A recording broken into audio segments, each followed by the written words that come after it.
Jadi proklamasi tanpa peperangan, tanpa penembakan sana sini, tapi dengan kecerdasan.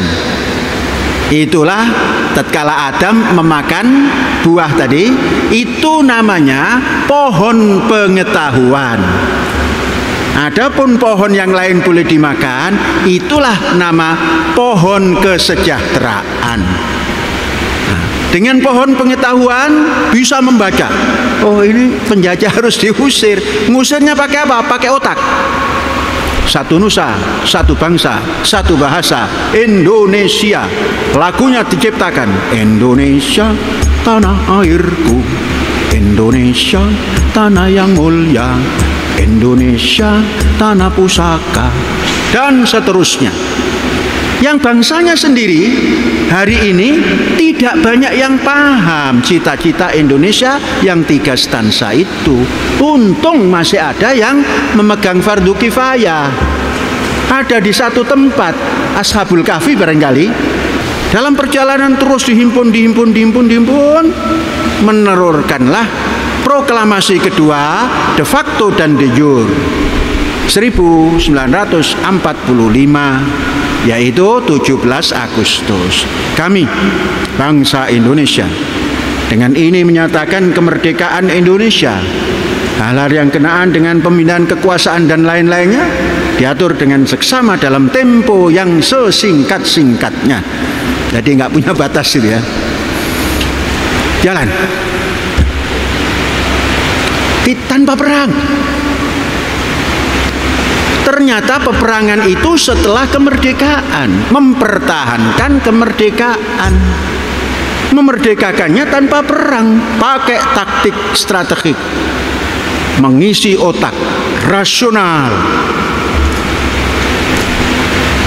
Terjadilah orang yang tadinya sudah menyerahkan kekuasaan kepada Jepang, karena tahun 42 Indonesia sudah dijajah Jepang, menyerah, teken di sini di Subang itu, penyerahannya itu di Lanut, lapangan udara Subang Surya Dharma itu, menyerah, ditinggal, pergi ke ngungsi ke Australia. Yang tidak sempat ngungsi ditahan di kamp tahanan. Beberapa tahun setelah itu Jepang dikalahkan oleh sekutu. Agustus tekuk lutut, 17 Agustus pemuda-pemuda yang sudah terdidik ini memproklamirkan kemerdekaan. Kemudian Belanda ingin balik lagi. Sudah diproklamirkan kok ingin balik lagi. Dihantarlah oleh Inggris sebagai penghantar, sekutu yang menang perang, dan Australia yang ditempati.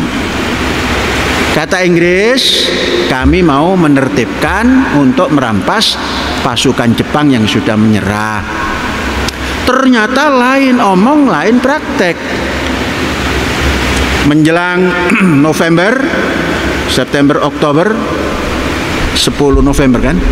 Menjelang November, Oktober itu turun di Jakarta, Batavia, kemudian disusul di Semarang, turun di Surabaya.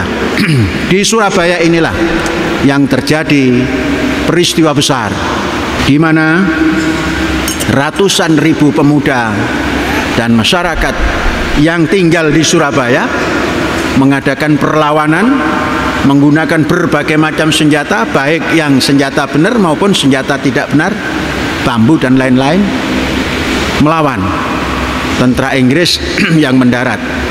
Sesungguhnya tentara Belanda yang dibimbing oleh Inggris mendarat.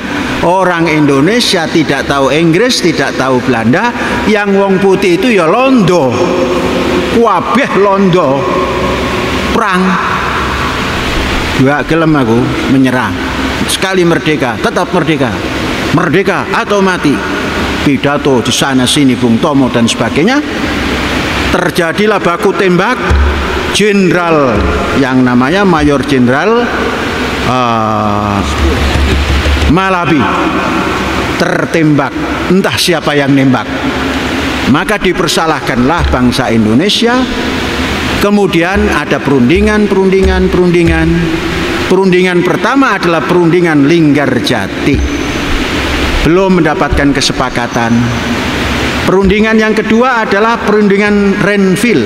Inilah yang menjadi tonggak sejarah bangsa Indonesia menyerahkan kedaulatannya sebagian kepada bangsa Belanda dan menjadi persengketaan besar. Di mana keputusannya? Nah, ini dulu, siapa yang ikut? Yang ikut di dalam perjanjian itu ada namanya Komisi 3 Negara. Panitianya namanya Komisi 3 Negara. Indonesia menunjuk Australia wakilnya jadi komisi. Belanda menunjuk Belgika.